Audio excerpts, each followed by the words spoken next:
Hello guys, if you're in New Zealand and thinking of getting into the fast-growing industry of smart home technology, then you're in the right place. We will be using the easy-to-use, end-to-end encrypted, reliable platform, Apple Homekit, and we'll talk about the necessities and basic requirements for smart home technology in New Zealand. Along with showing handy automations and tools to find the right technology for you and your smart home. Let's get started.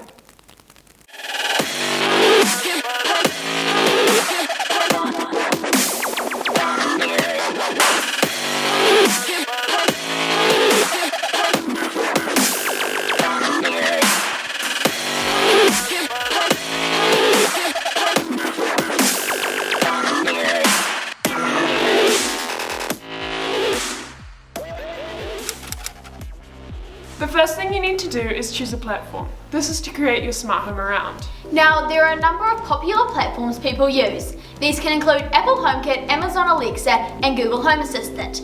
However, the platform we chose to create our smart home around was Apple HomeKit. There are some benefits from using Apple HomeKit. These include the fact that all your previously owned Apple devices can be connected to your smart home. And HomeKit is end-to-end encrypted. This means that no one can see your private HomeKit information. This makes it have the strongest security to protect your home. Now let's talk about some products that you can use for your smart home.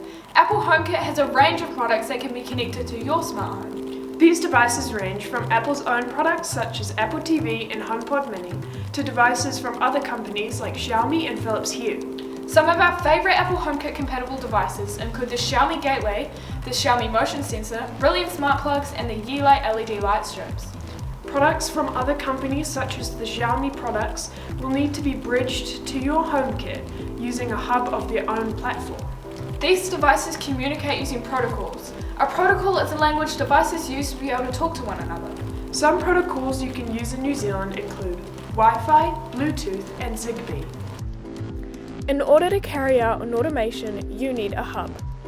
A hub is a device that allows communication with your other smart home products and connects them together and enables them to work with each other. The Xiaomi Mi Smart Hub is one of the most secure models, with alarm protection and surveillance mode. This helping you feel secure and keep safe from potential hackers.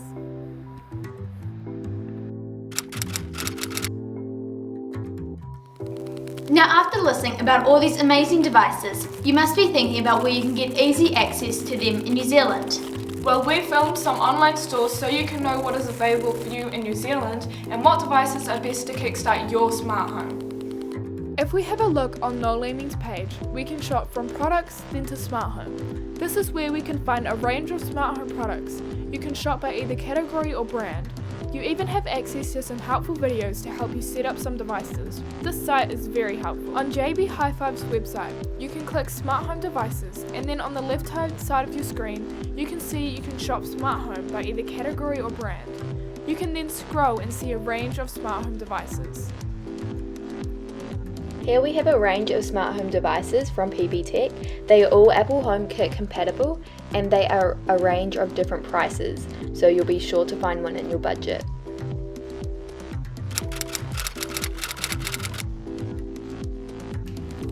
Now, to help you get started in your HomeKit adventure, let's talk about some simple automations you can create. In Apple HomeKit, you can create many small automations. These can make your life that little bit easier. There are many automations you can create, including if this, then that's, and Siri Shortcuts.